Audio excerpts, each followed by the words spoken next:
OK，欢迎大家回到 La Societe Indigo 频道。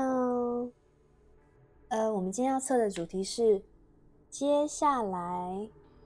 3个月会有什么好事会发生，等于是一个季节的时间。我们前面有3副牌组，第一副是紫水晶，第二副是绿色水晶，第3个是透石膏。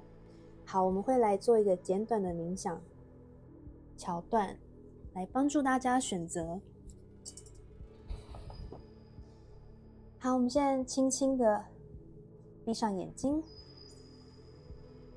我会敲响我的音波，所以大家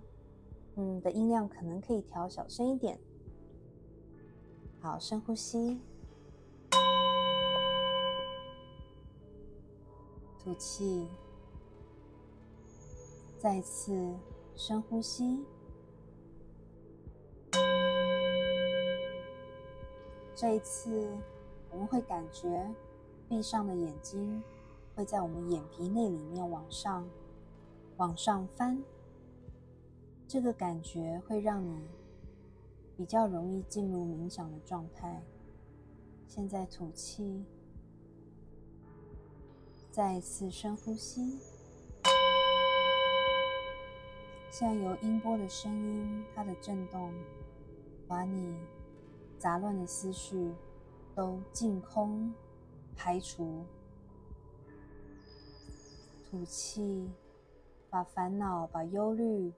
都一起吐出来，交给宇宙。我们最后一次深呼吸。现在什么都不要想，把脑袋净空。你会感觉从你的上方有一团白光围绕着你，那是天使到来的光。你的高我，你的天使，他们来到你的身边，保护着你，来给你指引。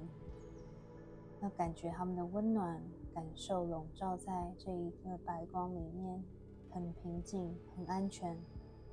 很喜乐。吐气，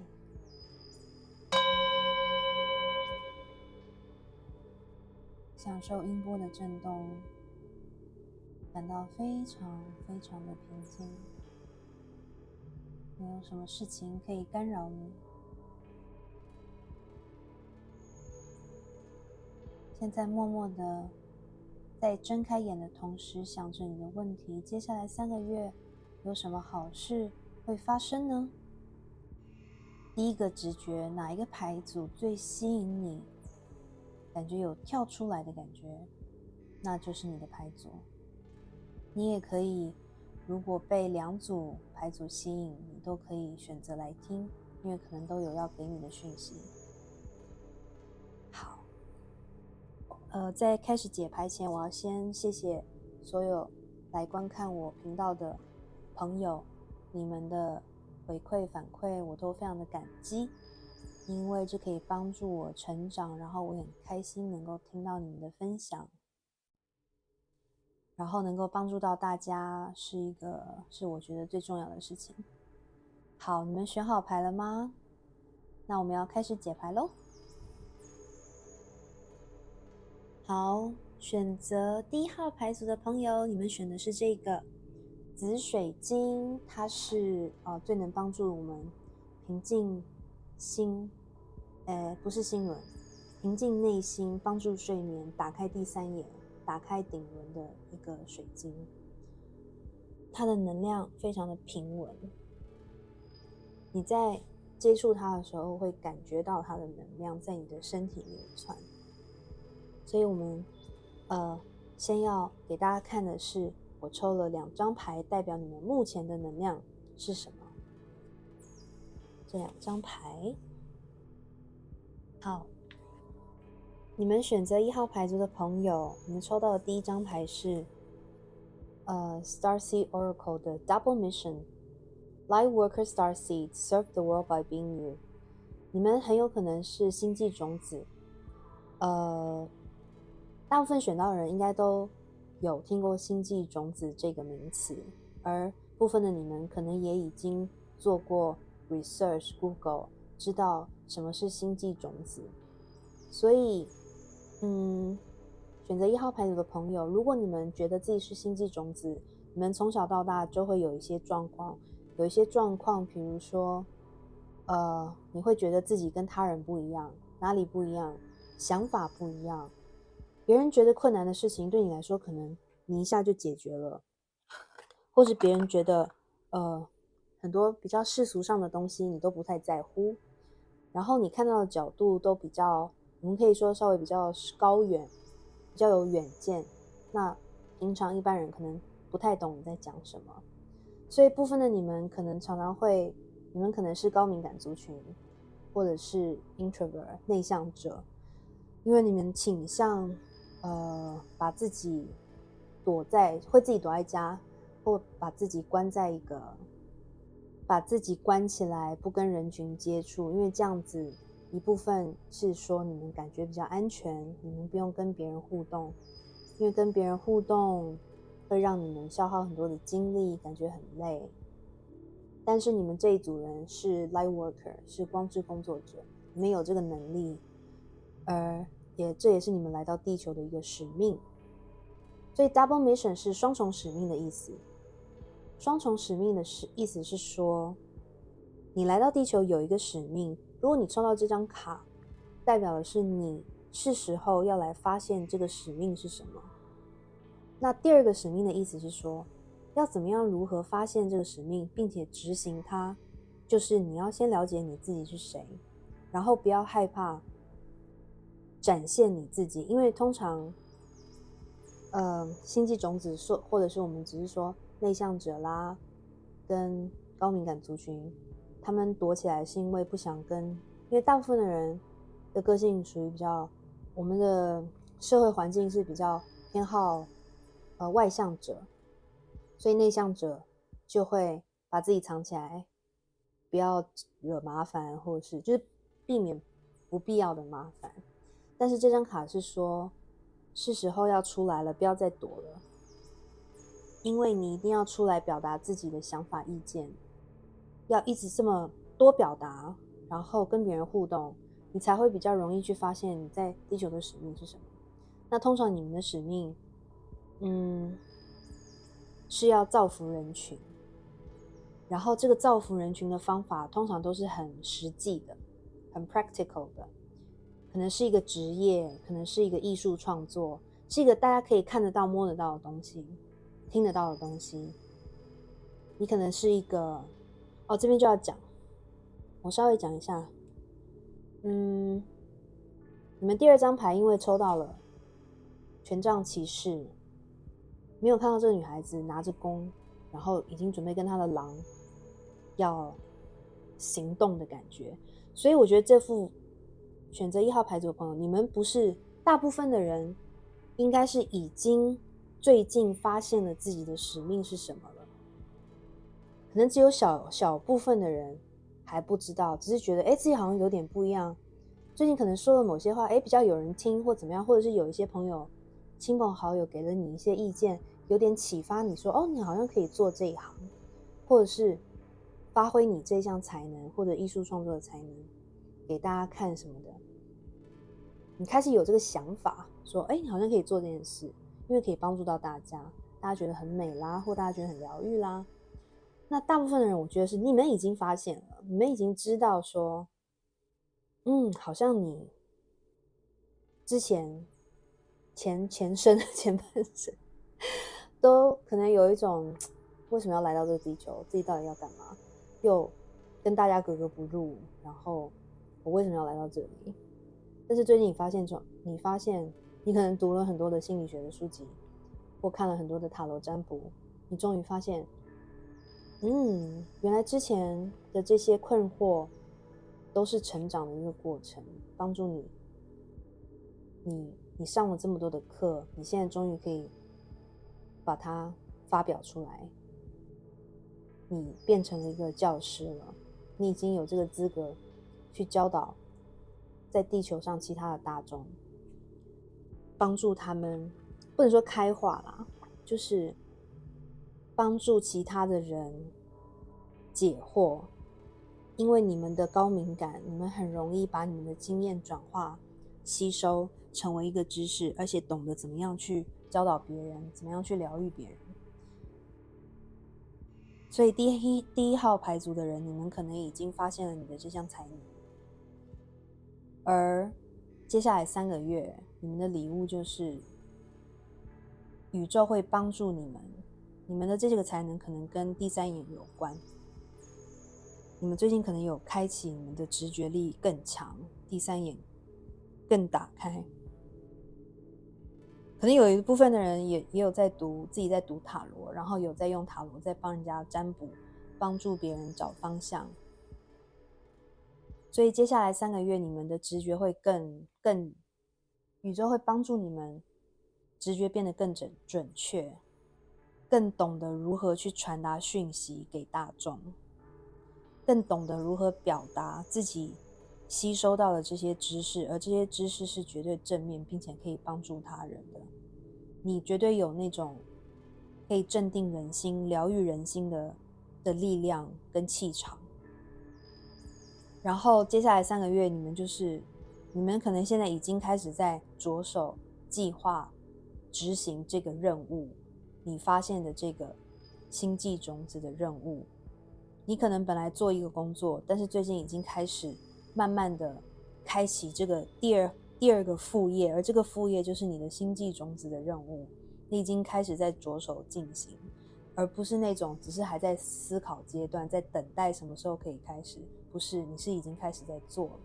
而且你是那种有一点兴奋、跃跃欲试，很想要赶快看一下做了会有什么样的影响，对大众有什么影响，有什么结果。因为我相信你们最近已经开始有得到一些回响，这些回响，亲朋好友的回响，让你有一点坚定信心要去做这件事，去执行你这个任务。那要怎么知道这是不是你的任务？就是这一件你在做的事情是不是给你喜乐，有没有给你满足感？就是你在做一个真的很喜欢的事情的时候，你可以不用吃饭，你可以不用睡觉你不用人家叫你做，你自己就会找时间，你再忙都会找时间去做的这件事，就是你的任务。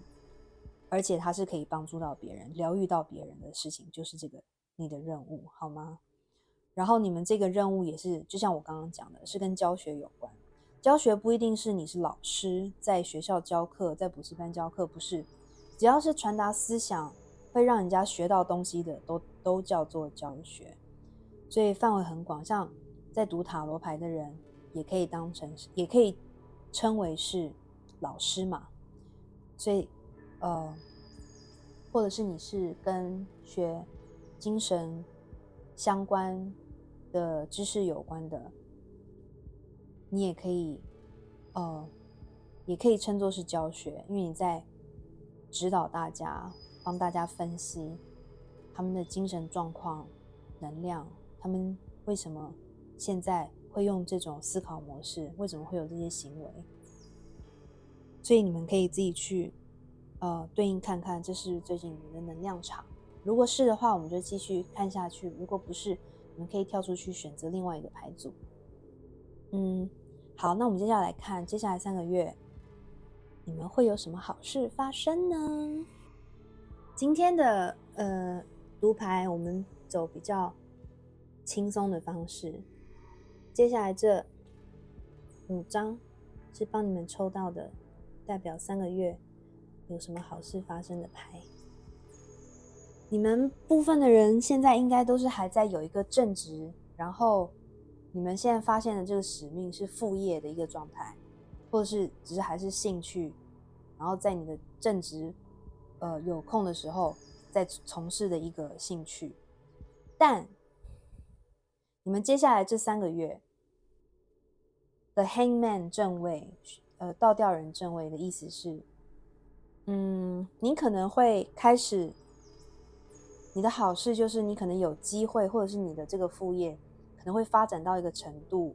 让你看到说，哦，这真的是你的使命。因为当你真的做了你的使命，这个使命是会为你带来3粒事件的财富，来支撑你，帮助你去执行这个使命。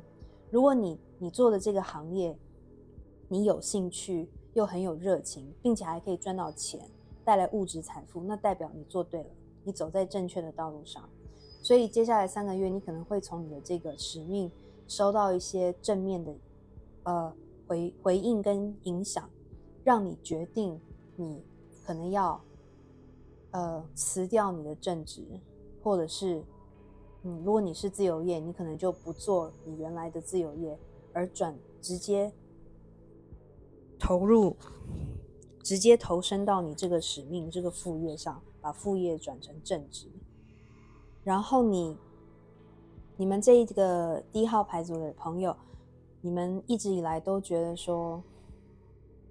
对这个世界很不适应，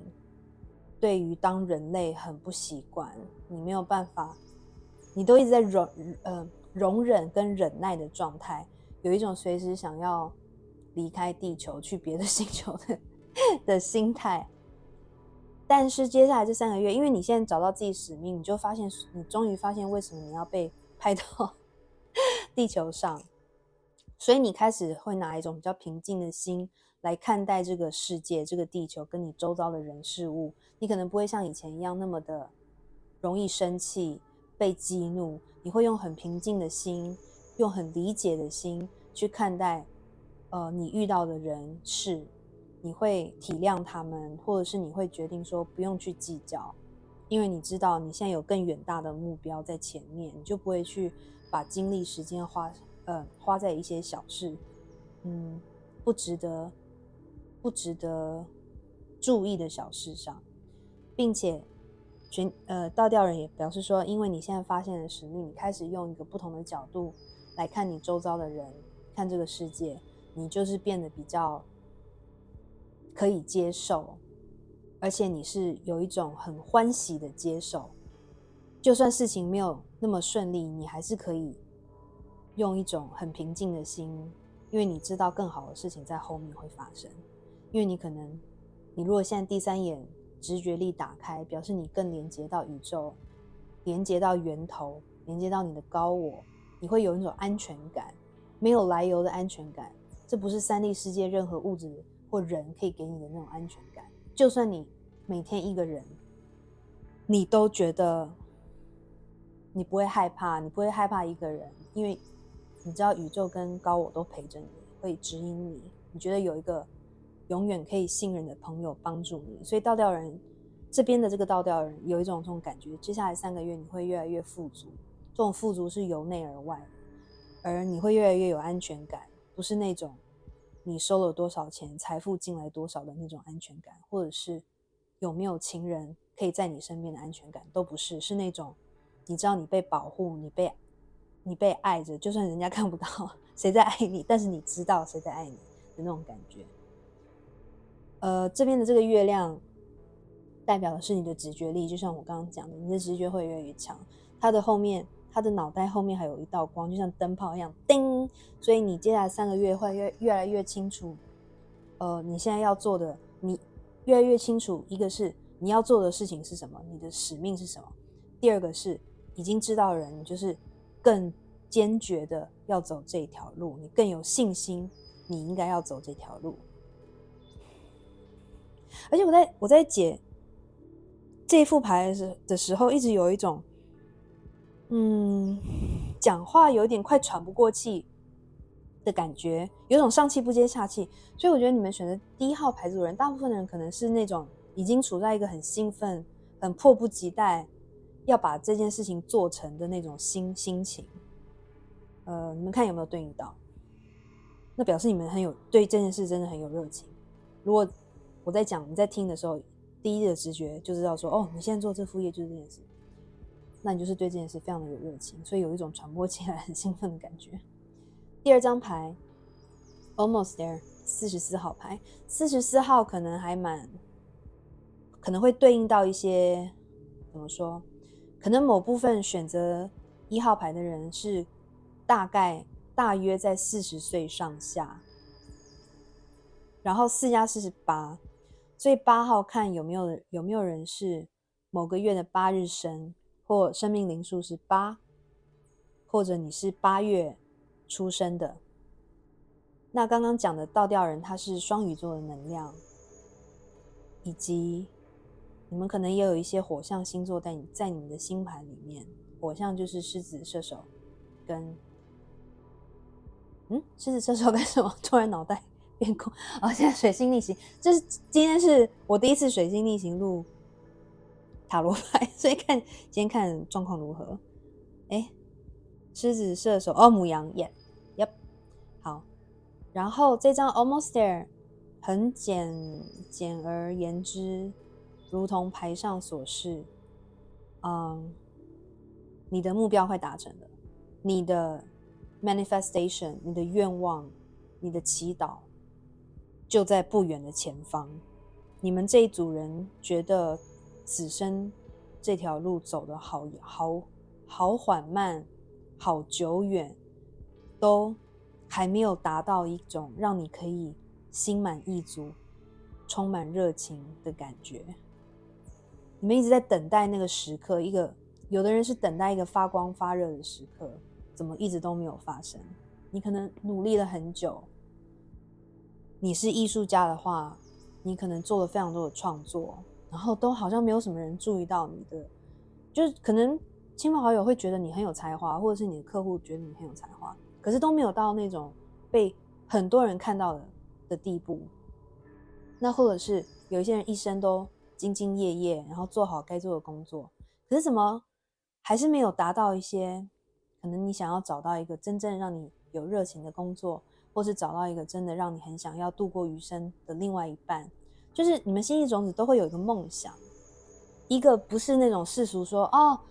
每个月有收入就好了，然后一定要成家立业，不在乎另一半是谁对不起，大家都在乎啦，但是你们星际种子的话在乎的就是比较深刻一点，那种心连心的感觉。那这张小狐狸卡的意思是，你从以前到现在走过的路，受到的挫折，一直让你觉得怎么好像快达到了目标，又 delay 了，又有事情发生让你达不到目标了，这些挫败感都是有原因的。这些挫败都是让你去学习，你学了这些经验，怎么去处理这些挫败，处理这些意外，处理这些伤害，都变成你自己的一个知识，一个人生历练的知识。而现在接下来3个月，就是让你可以把这些知识传达出来给其他的人，他们之后会碰到你之前碰过的这些伤害啊、挫折啊，他们需要听你讲，他们需要在碰到的时候有知道你这个人可以教导他们，可以带领他们去度过这些难关。这就是你接下来快要发光发热的时刻。然后这三张我们看一下 Harp Great Happiness， 这是一个人在弹竖琴。 Jug Light-hearted carefree time， then Candle You will be shown the way。 这三张都是在讲，我们今天抽到的牌都是指向灵性成长，所以你们接下来这3个月的好事是你们的灵性成长会进步神速。而 Candle 这一张 You will be shown the way， 你如果已经开始练习冥想，去打开第3眼，你会跟宇宙连接的更紧密，更顺畅。那宇宙会指引你，他们会照亮你前方的路，或者是当你有疑问的时候，你会听到他们的声音，听到他们会用你一个直觉的方式告诉你接下来该怎么走，所以你不用害怕会碰到会撞墙，不用害怕会碰到难题，因为他们都会告诉你该怎么样去突破这些难关。然后Great Happiness 就是很简单，你接下来3个月绝对是在一个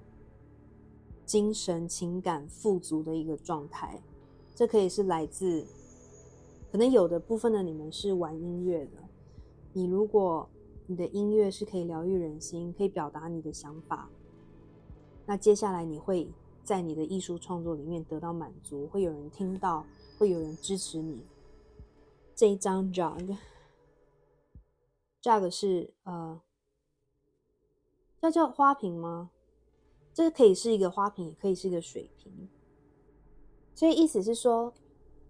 这个天使的竖琴代表着你的灵性成长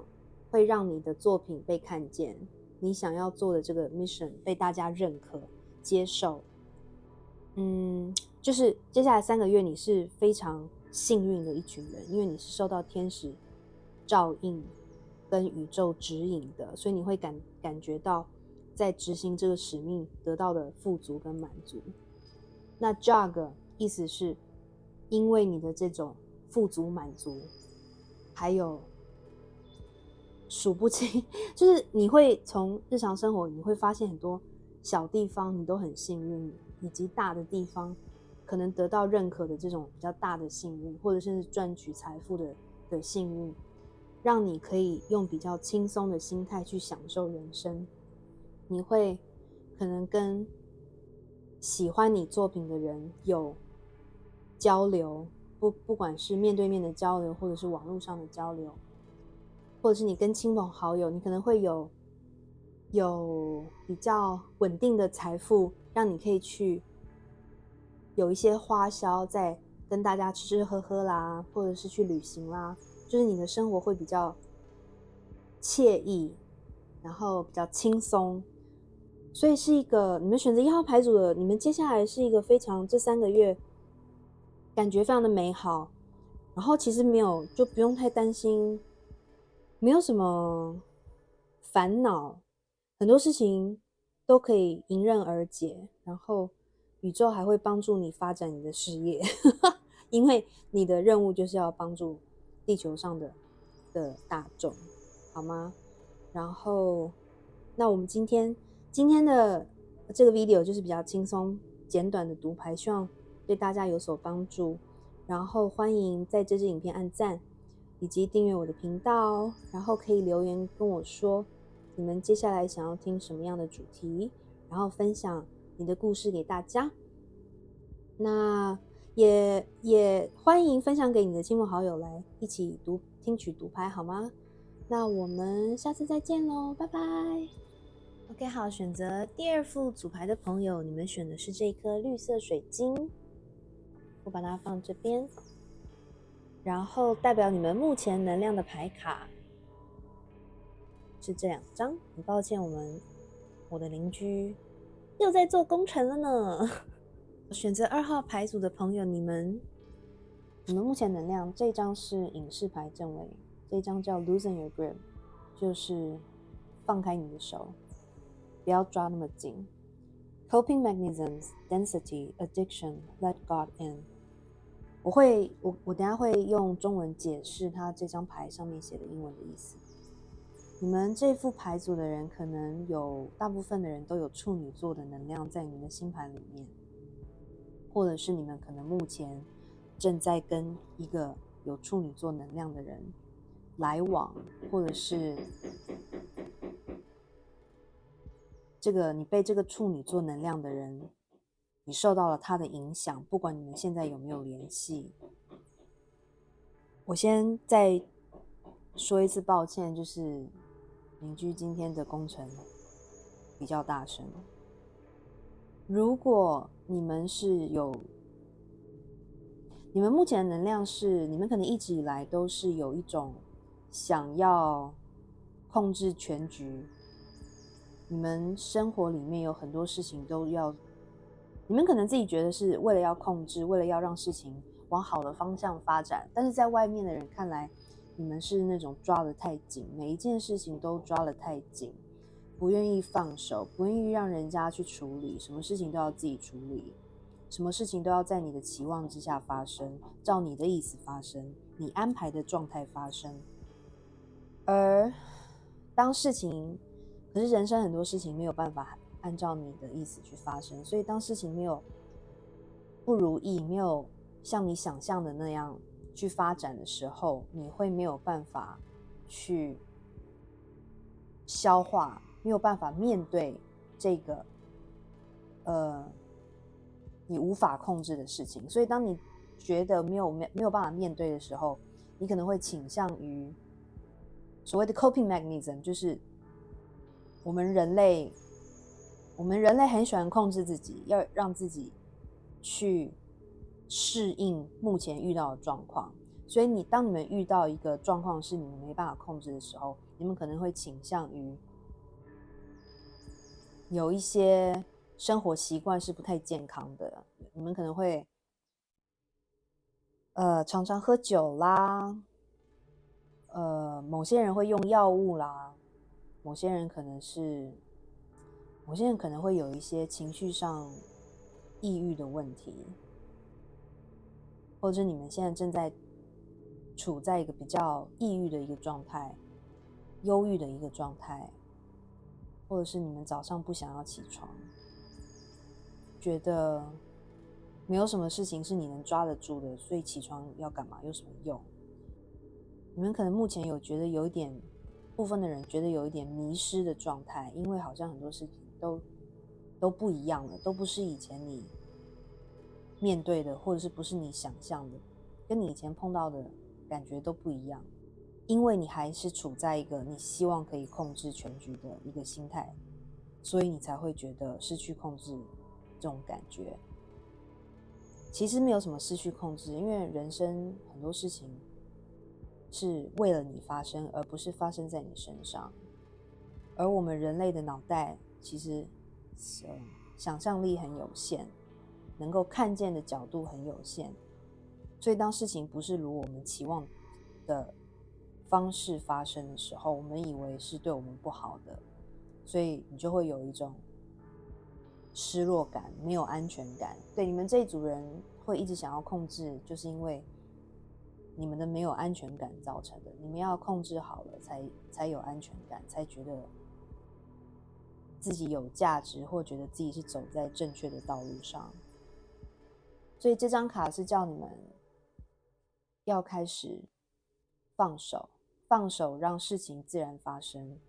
放手让自己像爱丽丝梦游仙境一样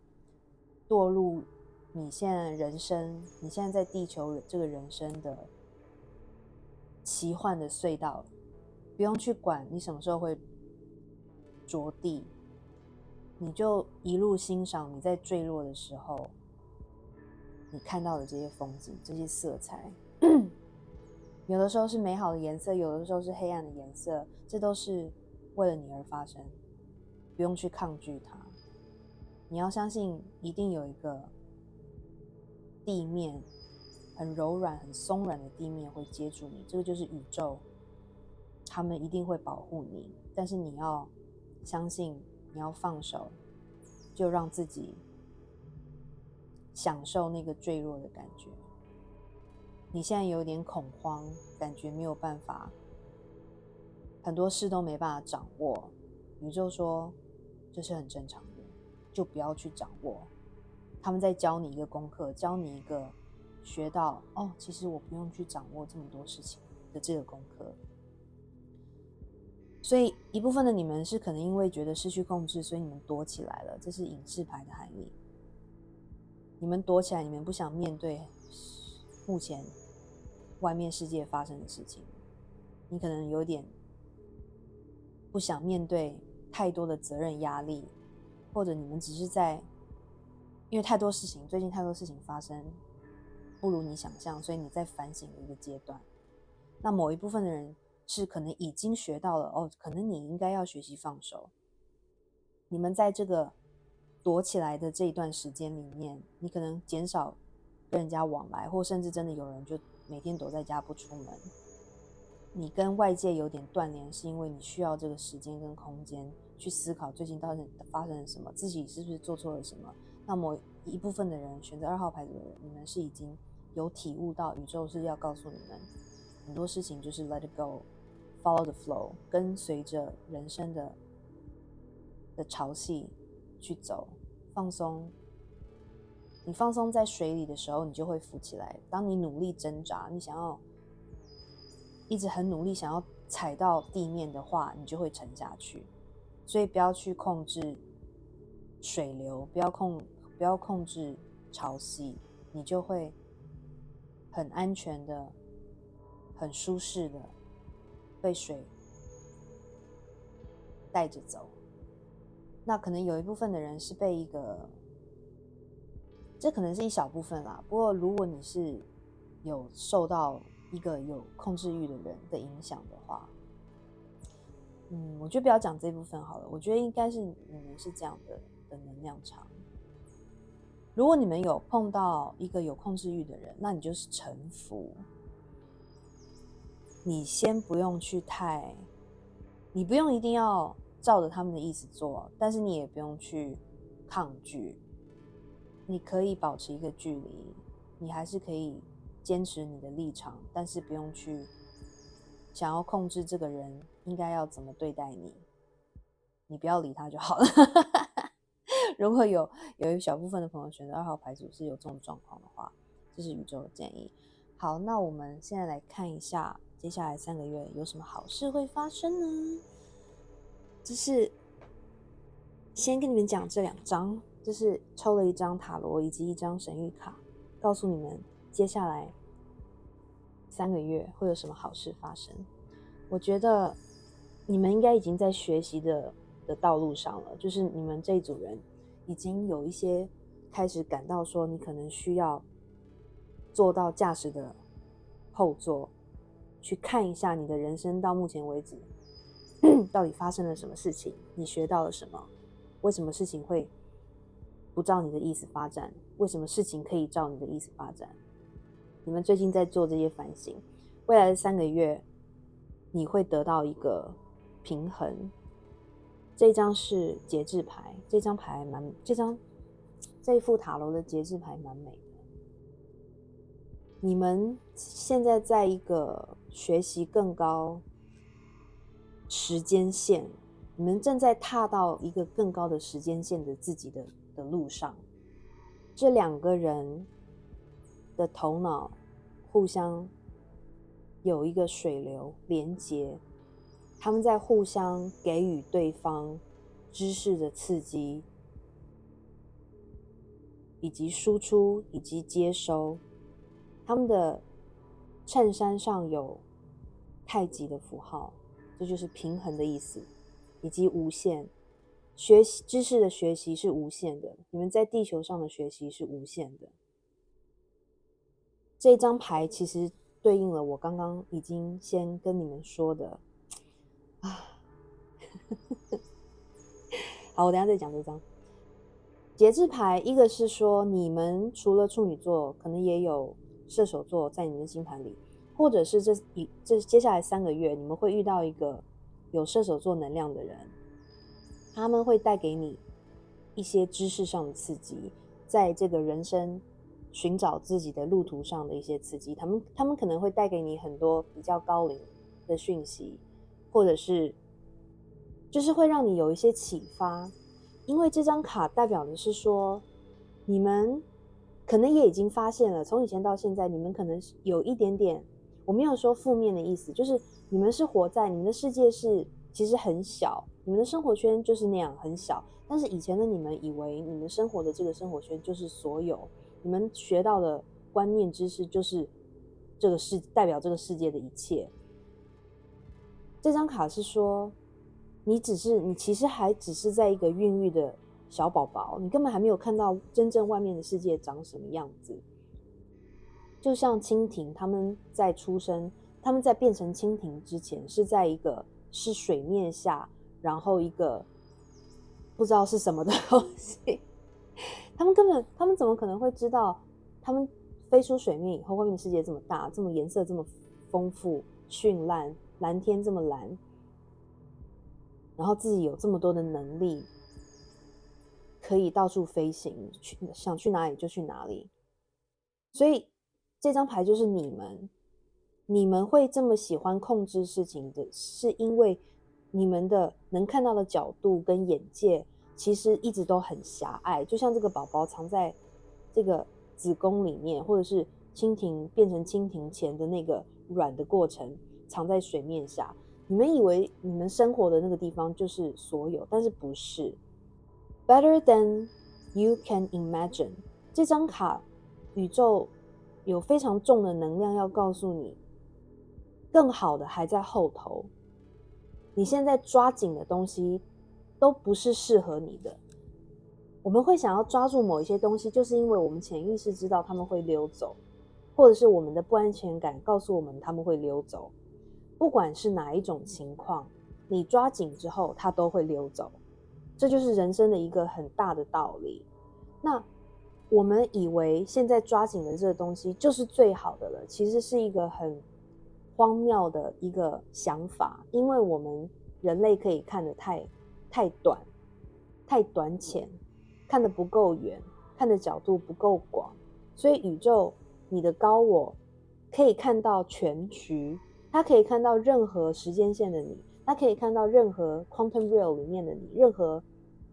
dimension 里面的你，所以他知道其实后面还有更多更好的东西是你都没有想到可以发生在你身上的东西，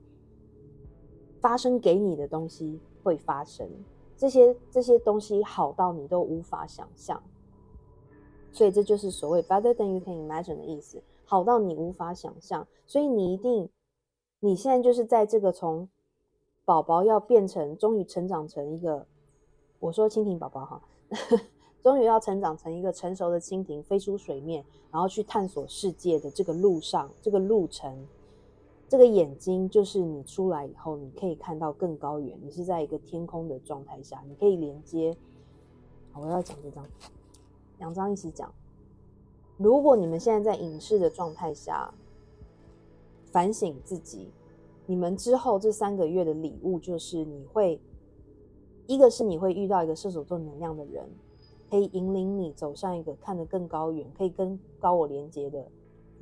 的一个状态。他可以教你很多东西，或者你们可以互相教导很多东西，互相有想法上、知识上的互相传授，或者是这张卡也可以代表是说，你在这反省的期间，你学到了很多知识，你可能更是其中一个人是你，其中一个是你的高我，是你的 spirit team， 你会跟他们有更好的沟通，更好的交流，而他把你带往更高的时间线，让你可以看到几乎跟他们相同的高度跟角度。还有某一部分的人3个月，某一部分的人这3个月可能会有旅行的机会。14号跟39号，39加起来是12，所以这是一个某一个月的14日或12号是一个时间点，你们自己去对应，看是不是跟旅行有关，或者是认识到一个跟射手座能量有关的人，12号跟14号，或者是某一部分的人目前是39岁上下。还有这张卡是说，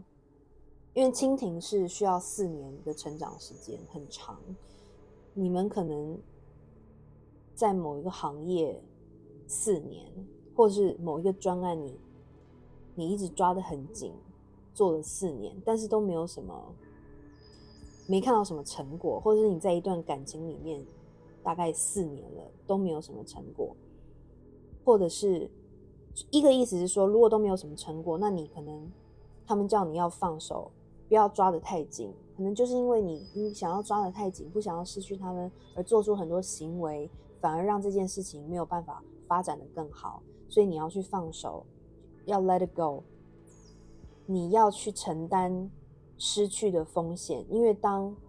是属于你的东西，它就不会走，或者是会先经历失去之后，是属于你的东西一定会再回来变成是属于你的。但是当你学习到放手的这个道理，放手的道理，你的能量场变高了，你就会吸引，如果它是你的东西，你会把它吸引回来，如果它不是你的东西，你会吸引到一个更适合你更好的东西。这就是这2张卡要告诉，这3张卡要告诉你的意思。你们现在是在一个通往更好的自己的一个阶段，而且你们是在这个道路，我相信大部分选择2号牌的你们都已经有了解到这个道理。这3个月内你们会成长很多，你们会感到有种对自己蛮骄傲的感觉。有一部分人会旅行嘛，另外一个 side note， 某一部分的人可能会怀孕，但是不是所有的人哈，就是某一部分选择2号牌的人，你们可能3个月后会有怀孕的消息。那不想怀孕的，就是自己要小心谨慎，好吗？或预产期是12号之类的。好，我还没抽完，其实。Oh my god！我要说，刚刚直接我在帮你们问还有什么好事会发生，直接跳出5张牌卡。你们这一组，我真的觉得你们要出文啦，出运了，就是你们可能之前经历了一段比较黑暗的时期，有的人可能是经历所谓的灵魂暗夜的时期。这个灵魂暗夜其实是让你逼迫你们去搜寻你们自己是谁，探索你们的灵魂向往的东西是什么。这个灵魂暗夜是非常有帮助的一个历程，是会让你整个蜕变成蝴蝶，转变成凤凰的一个历程。而现在这5张卡牌就是证实了，你们之后这3个月内，你已经会开始体会到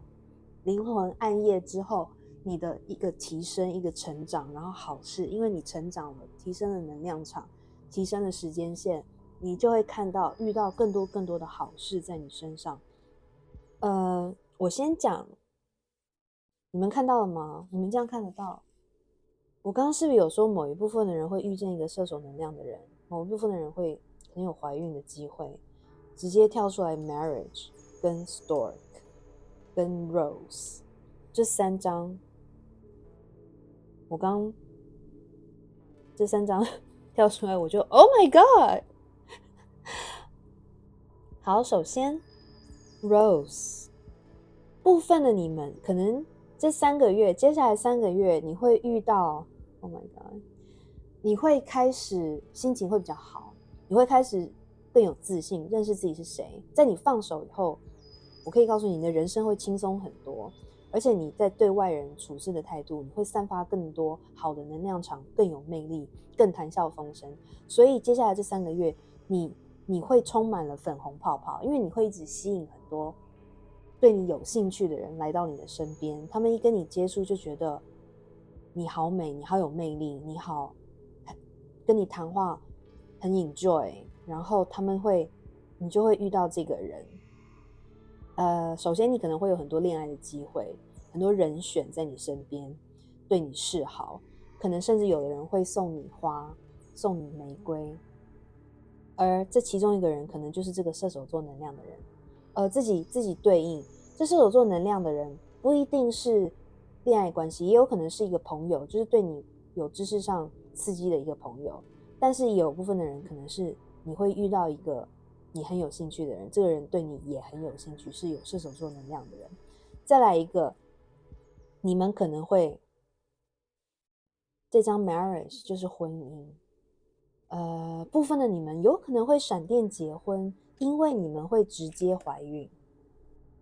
你们可能一触即发，天雷勾动地火，就是2个人直接觉得很合，然后可能就有一种想要跟对方发展长久下去、建立家庭的一个想法，所以就直接结婚，准备怀孕，或者是先怀孕然后再结婚。Stork 这张牌就是 Stork 是叫什么送子鸟，送子鸟在西方国家就是一个很明显的生育的一个象征，因为他们是把宝宝送到人家，送到你家的一种鸟。News of a birth or a new business opportunity， 所以部分的人你们是真的会怀孕，而且会开始跟这个另一半建立一个稳定的家的感觉，因为他现在是这个送子鸟有在建造他的巢穴，然后准备孕育下一代的这个迹象。但是也可以说，某一部分的人，你们是可能会有一个，如果你们没有怀孕的话，那这个意思是你会孕育一个新生命，这个新生命可能是你的事业，可能是你的就是你要开展一个新的计划，是会给你带来稳定、带来财富的一个计划。这个，如果是事业的话，那这2个宝宝的意思就是代表你的这个新机会会带给你稳定的财富，让你开始建立一个稳定的家园。然后，如果你没有要结婚，那代表这2张牌就是你有可能是有很亲近的朋友或亲人有结婚的消息跟怀孕的消息，但是有 romance， 就是你没有要结婚，你还是一样会有很多的恋爱的机会。而且最后一张是 sun 太阳，你们这一组的人真的好 lucky， 整个牌这边的牌都是除了这张是等一下我再讲，都是很幸运的，充满阳光的，充满温暖的。你的这3个月你会觉得你被宇宙眷顾了，每天走出去都很开心，什么事情都没有，什么事情可以让你烦心，就算有烦心的事你也一下就可以解决跟面对，因为你都可以你用更高的角度去看他们，没有什么事情是真的很麻烦，或者是因为你实在太开心了，有恋爱的很开心，或者是新事业发展让你觉得很满足，所以你整个这3个月就是一个充满了阳光的一个状态，满足的状态，幸福的状态，你的身体也会很健康，不管是任何的 aspect， 任何的事业、情感、亲情、健康、财富都是站在你这边，幸运都站在你这边，都发展得很棒。然后这一张 Rooster 为什么我最后讲，这是宇宙给你的一个小小的提醒，你们这3个月可能会遇到一个人是像公鸡一样，有一点骄傲，有点高傲，他说了什么你就要听的那种人。如果你有遇到这种什么都要以他为主，然后什么都要听他的人的话，你要用那种礼貌式的态度去怎么说 diploma， 就很像外交官一样，这样怎么讲，就要有点手腕的去跟他们交涉，绝对不要太认真的去对待他们对你的态度。这我刚刚也对应到，我刚刚是不是有讲你们可能会遇到一个有处女座能量的？可能不一定有处女座啦。如果处女座的人不要生气，我的意思说，可能会遇到一个有很想要把你抓得紧紧，什么事情都要透过他什么事情什么细节都要经过他的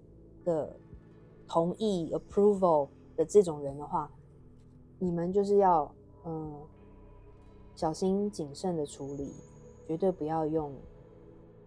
跟他们对冲，不要跟他们直接面对面的去有争执，因为这个人不好惹，就是你给他好 OK， 然后私底下另外一套，没有啦，我不是这意思，就是尽量在你可以接受的范围内做他们叫你做的事。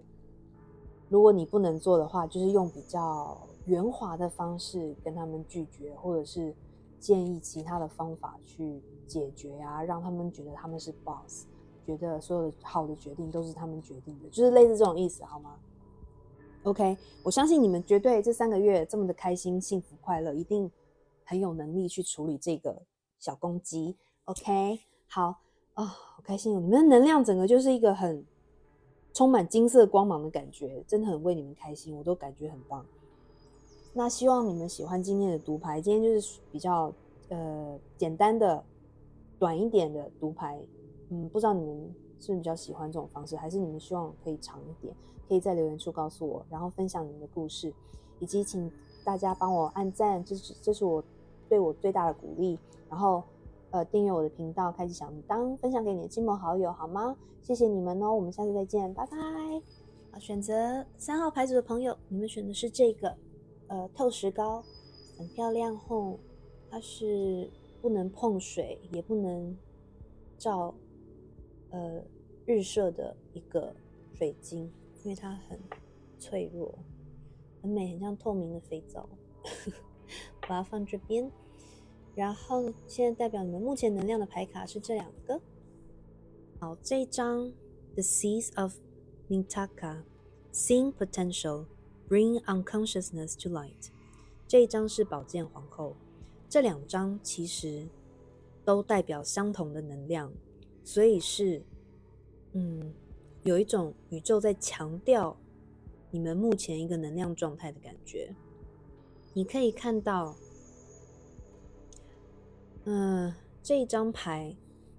是一片清澈的像水晶一样的海洋，你可以从水面直接看到海底，这样代表的是你们目前的能量状态是一个非常头脑清晰的一个状态。宝剑女皇讲的就是头脑逻辑清晰。你们选择3号牌组的朋友有很强的水星的能量，就是处女座跟双子座的能量，就是那种逻辑非常的清晰，思考非常的敏捷快速。另外也有其他风象能量，比如天平跟水瓶。虽然现在是水星逆行，但是我觉得你们这一组没有被水星逆行影响太多，因为你们这一组是在经历了很多人生的历练之后，你们本来就是一个很聪明、很有智慧、很有逻辑的人，但是你们最厉害的是还会整合所有自己经历过的事件，自己消化之后得到的经验，然后你现在等于是那种什么事都难不倒你，什么事都可以看得很清楚，什么事都逃不过你的法眼，就算有困难发生，你也可以马上很快速的看到解决问题的方法，或看到症结点在哪里。你看这一张宝剑女王，她是站在一个黑暗的环境里，但是她的白纱，她的那叫什么礼服，这个是吸血鬼牌卡，所以它很像吸血鬼新娘。她的礼服白亮到就如同这一池如同水晶清澈的海洋，白亮到发光，所以它是黑暗的光源。等于是说，当你是那个当大家都一团乱的时候，或者是大家都处在一个混乱思绪的状态里面的时候，你是那一盏光，点亮大家的光，提出一个良好解决方案以及点子的那一个光。而且你们这一组人不但因为宝剑是代表理智，你们很清楚他后面有一把这个武士拿着一把刀，然后在这个吸血鬼新娘的正后方，所以他左右看，你们看得很清楚，四面八方都看得很清楚。而且宝剑皇后是在风象能量里面比较水的一个能量，代表是你们不只有理智，你们还会结合理智跟感情一起来做决定跟处理事情。你们不是只有单纯的冷酷的处理事情，你们还会考虑到人情，还会考虑到事情的各方面层层面面，去很完满的很圆滑的把事情解决。但是你也可以看得很清楚，什么样的人，什么样的事，你要斩立决。但是这把刀是藏在你的后面，所以一般人跟你相处的时候，可能感觉你是如海洋般温柔、圆滑，但是他们看不见的是，万一他们如果有一些小举动，不是很诚实的举动，你可以立即的把他们斩断。你很知道什么时候要拿感情做事，什么时候要拿理智做事。然后最近你们的能量状态就是，我觉得你们有一种经历了好几年的在人生战场打滚，你们最近有一种好像那种所谓40而不惑，当然不是说你们年纪40岁啦，但是有一种好像什么事情都已经看得很清楚，所以有一种解脱，或者是比较可以放松的一个状态，什么事都看得很清晰。而这张牌也代表说，你们目前可能有在想要发展一个事业、一项计划，而你们目前正在努力执行的这个计划或者是生意事业，是会有丰硕的果实。你们在正确的道路上，这一个东西想做的东西是非常有潜力，可以发展成发展非常的成功，带给你满足感、财富、情感的满足。所以你们是面面俱到的人，你们可以包围，用水感情包围身边的人，也可以拿出利剑切断不好的不需要的关系跟事情。这就是你们目前的能量场。还有这张牌也代表说，你们部分的人可能需要在这一段时间，在这种可以把事情看得很清楚的时间，好好的去思考一下，你们会不会有一些潜意识的行为会影响到你的生活，或者是你正在做的这个事业。我看到这张牌听到的是，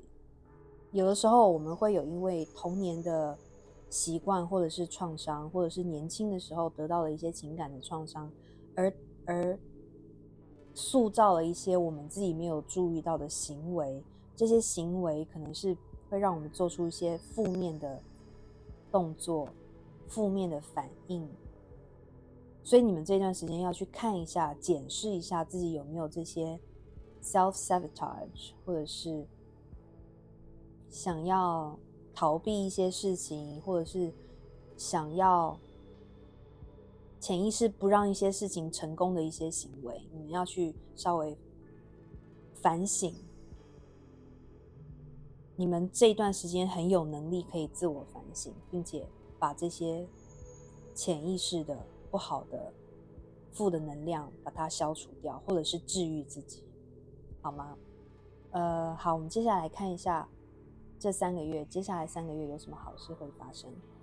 当然，虽然刚刚讲的是事业，当然也包含了情感。万一你们目前有一个情感对象，刚开始的情感对象，你们可以看得很清楚，你们绝对有能力可以保护自己，然后也有能力，你可以保护自己不受伤，也有能力让你的情感对象，接收到你对他的爱，对他的包容。所以你们目前如果有跟一些刚开始有一些交往的话，那这个对象有可能是很有潜力可以发展成长期的对象，好吗？那如果已经在交往一阵子了，表示他有潜力可以发展成到下一个阶段，比如结婚，看你们喜欢的相处模式是怎么样，结婚或者是变成长期伴侣。好，我先讲塔罗跟这一副神谕卡，接下来3个月会发生的好事。我等一下接下来还会再抽 Tea Leaf 神谕卡。我觉得我刚在抽牌的时候花了很长的时间，不管是塔罗还是神谕卡，然后我那时候有点紧张，我说请问一下，他们接下来难道没有好事要发生吗？所以不要紧张，不用担心，是有的。但是宇宙，你们的 Spirit Team， 你们的高我很谨慎的在选择要告诉你们的讯息，这是我刚刚感应到的。为什么他们会花比较久的时间让牌卡掉出来？因为他们，我在猜，你们虽然现在可以把事情看得很清楚，但是最近可能有蛮多烦恼或者是事件，会很容易让你觉得有点烦，就是或者是对自己有困惑跟疑问 self doubt， 所以宇宙很小心谨慎的想要选择最适当的 message 给你们，就是切中重点的那一种，让你们马上理解接下来的礼物是什么，你们要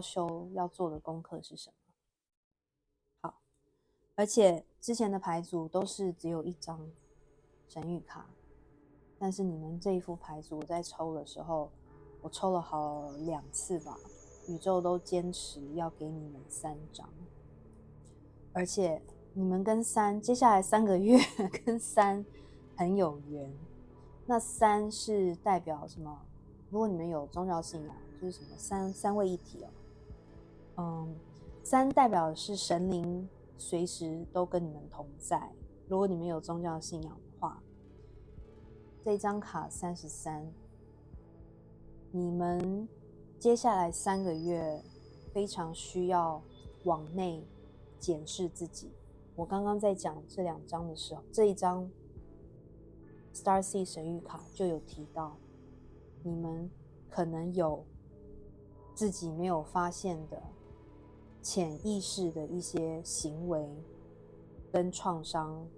会导致你们做一些事情去拒绝掉一些机会，或者是让一些机会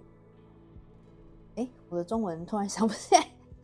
我一直很想要讲 self sabotage， 你们我希望你们可以知道我的意思，就是会自己把机会给消灭掉。怎么讲消灭？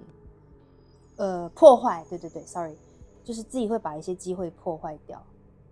然后你们又抽到了另一个神谕卡，还是在讲同样的事情。这一张卡 Nourish the Shadow， 你看到一只黑豹在被喂养，这只黑豹就是代表你们潜意识的东西。你们这接下来3个月，宇宙是请你们一定要开始好好的。你们既然有具备这个能力，看清楚事情的能力，你们已经可以把外在事件看得很清楚了。接下来这3个月是时候要来检视内在了。你开始可以去检讨一下，从以前到现在是不是有一些行为是可以不用发生的，有一些关系可以不用那么早结束，或有一些专案怎么才开始没多久就不继续进行了。你们可以去看一下，是你们自己什么样的行为导致这些事情都没有办法有成果，或者是你有一些逃避的行为，逃避关系，逃避责任。你们要去看小时候发生了什么事情导致你们会想要躲避。你想要逃避成功吗？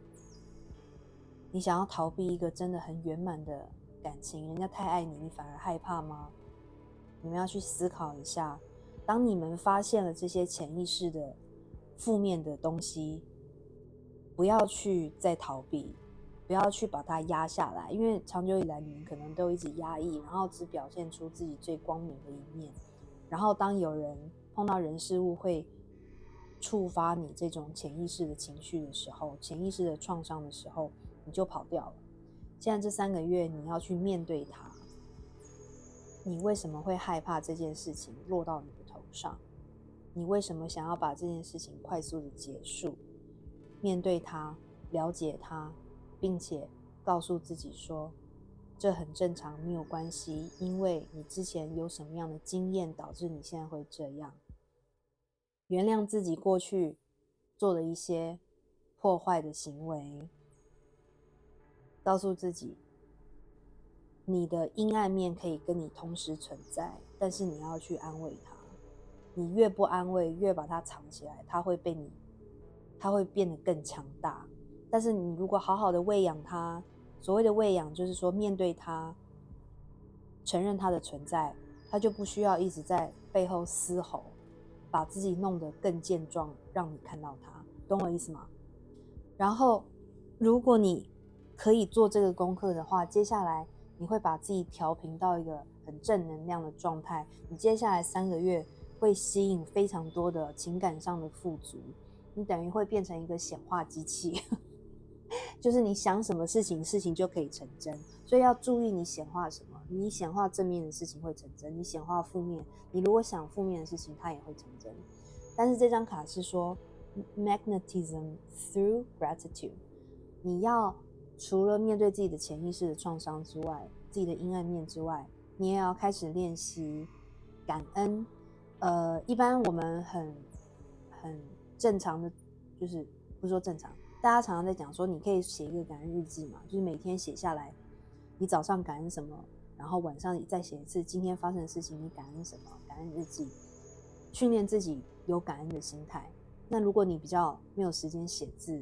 你可以随时随地碰到有一个让你开心的事情，你就感恩。比如说今天下雨，但是却你一出门就不下了，这个我自己个人常常在感恩，就是我今天是雨天，但我一出门就不下雨了，然后我一回家就下了，这是不是要感恩？就是这种小事，你可以开始去注意一下。你随时在心底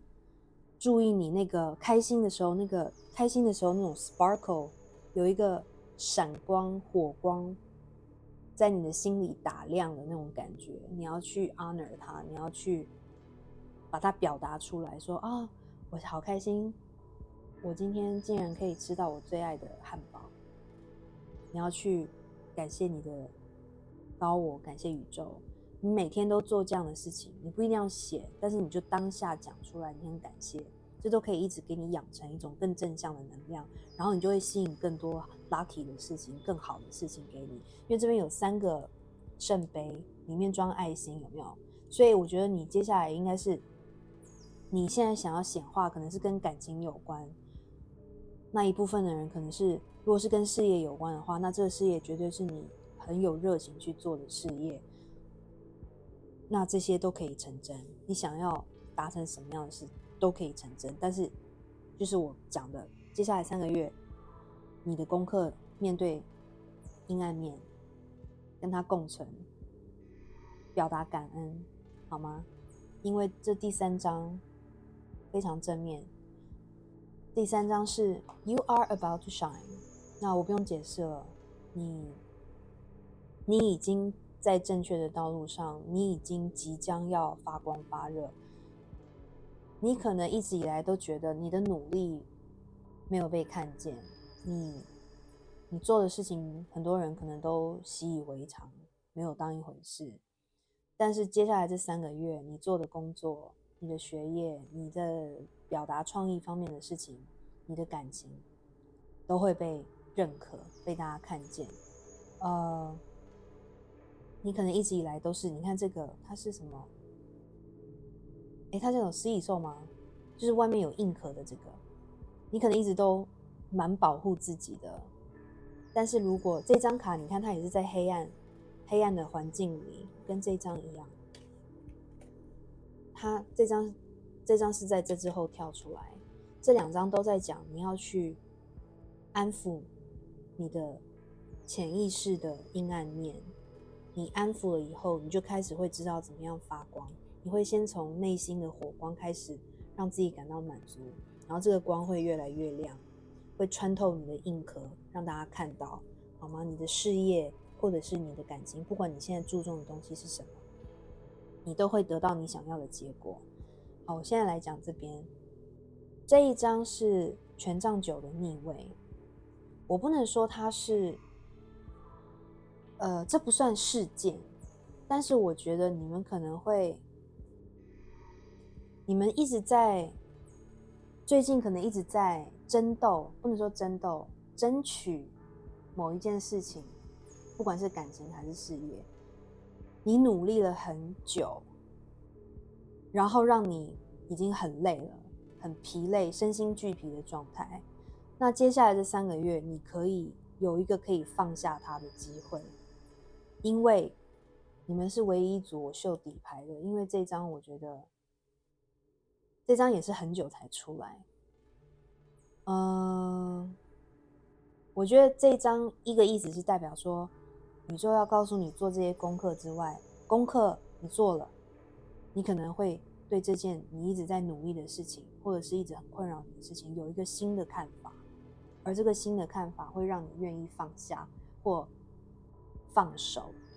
或者是不再那么在乎自己的表现，不再那么在乎结果应该要怎么样发展。所以接下来3个月你可能会稍微有轻松一点的感觉，因为底牌是 Justice 正义。正义牌代表，如果你们有的部分的人选择3号牌组部分的朋友，可能有一些官司在处理，官司、离婚官司啦，或者是法律上跟别人有争执啦，你会得到你要的，结果，你会得到那个正义，判决会对你有利。那或者是你在跟人际关系上有一些沟通不良、给予付出不平等的情况，你这3个月会得到justice， 应该怎么说？宇宙绝对会让你感到说，哦，事情是以公平的结果发展，你会得到那个公平的结果的意思。所以一个是说你愿意放下对结果的坚持，然后你反而就得到了公平的结果，你就会变得比较轻松。就是接下来这3个月你会得到的好事。你们这一组的人就是非常需要做灵魂自我疗愈。对，你们非常需要做自我疗愈。你们自我疗愈有在修炼你们事情，因为你们已经有很强的显化能力了，所以你们在自我修炼的话，好好的面对自己，事情都会往越来越好的方向发展。好，我还要再抽，我接下来要抽 Tea Leaf 卡。OK， 帮你们抽了 Tea Leaf 卡，宇宙也是给你们非常多，也是5张，跟第2组一样，看得到吗？放这里啊，我这样放好。Yep。sorry， this way。好，我先说明一下，你们可能第3副牌的人，目前生活有一些状况，会让你们有一点烦恼跟疲累。你们有可能，对，我刚刚讲，你们有天秤风象星座的能量跟 Mercury 水星的能量嘛，就处女或者是双子、天平跟水瓶，因为 Justice 是天平的能量。然后我不知道11，刚刚这个9号我刚刚忘记讲，权杖9逆位看起来就是跟11一模一样，所以你们可能最近会看到1111天使数字，或是333，所以你们大概注意一下，或者是11号，某一个月的11号、31号或6号跟8号会有相关。我知道有蛮多数字，因为你们有很多的卡牌。OK， 所以有一部分的人11代表新的开始，所以你们会接下来3个月可能会有一个新的开始。那这个新的开始绝对是会把你带往好的开始，可能是一段关系，或者是一个，如果你离婚离成了，那是不是新的开始？或者是跟一个情感对象有一个新的开始。然后你们抽到2个跟狗有关的 Tea Leaf 卡，所以 either 你们是属狗的，或者是你会有一个属狗的朋友或亲戚。这张 Dog Barking 意思是会有一个亲戚或一个朋友给你一些建议，是对你有帮助的，或者是会点亮你的。那这个朋友或亲戚可能属狗，不是每一个人都属狗啊，就是有可能，或者他们有养狗。然后你们又有抽到第2张 Dogs Getting Together with Friends， 你们接下来3个月会得到，可能有贵人得到就是贵人会给你良好的建议，然后呢会有时间跟朋友开心的相聚，会一起享受很开心美好的时光。那这些朋友可能里面有属狗的。然后 Yoke 这个很有意思， Feeling tied down or frustrated， 这个就是刚刚应对到我刚刚讲的权杖9逆位，就是你们可能接下来3个月还是会有一点点觉得疲惫，因为有一个状况会让你们有一种被束缚然后脱离不了的感觉，然后你可能一直很努力想要脱离，很努力想要解脱，想要自由，但是却一直没有办法。那这张卡是说，你呢是那个唯一一个可以让自己自由的人，没有其他人可以帮你，好吗？这是宇宙想要告诉你的一个方向。我真的一直听到离婚我不知道有一部分的人可能试图要离婚吧，还是跟情感对象分手，或者是想要离开一个公司，但是有合约问题，所以一直走不了，所以你在这件事上会得到一个贵人的帮助。帮助就是建议，给你一个有用的建议，但是你还是要自己去让自己解脱，好吗 ？Bell，你会得到一个 announcement， 一个消息。这个消息可能是一个 news， 一个新闻。所谓新闻就是说，你可能会得到一个对你有用的一个最新发展情况的消息，或者是有人要结婚了。因为 Bell， 我这边感应到是某些人要结婚了，所以有婚礼的那个钟响。但是如果要连接其他牌卡，我先讲最后一张 Wrath Sorrow over a loss。 这一张牌它就是一个，这张牌是比较我们亚洲人不乐见的，就是它是葬礼的花束，这应该不是圣诞节花束，它是葬礼的花束，所以它代表着一个失落，可能是一个亲戚过世，或者是朋友过世，或者是一个事业的结束，一个婚姻的结束也有可能。所以接下来3个月你可能会碰到这个结束的状态，让你感到有一点失落，有一点难过。那我们 connect 回这个 bell， 这个钟响。所以刚除了我说你们会得到一个消息，可能是对你们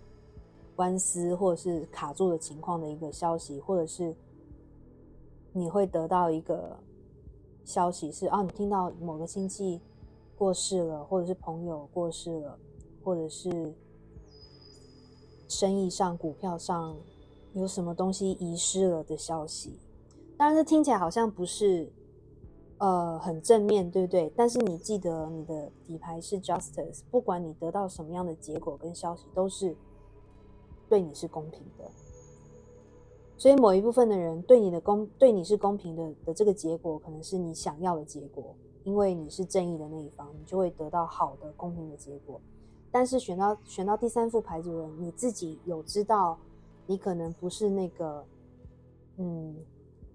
属于正义的那一方的话，那你得到的这个结果可能不是你想要的，但是对整个局面是公平的，好吗？我读塔罗，就是我就会诚实的讲出来各种方面跟方向呀，差不多就是这样。我知道第3副牌组你们的状态比较复杂一点，但是绝对要记住，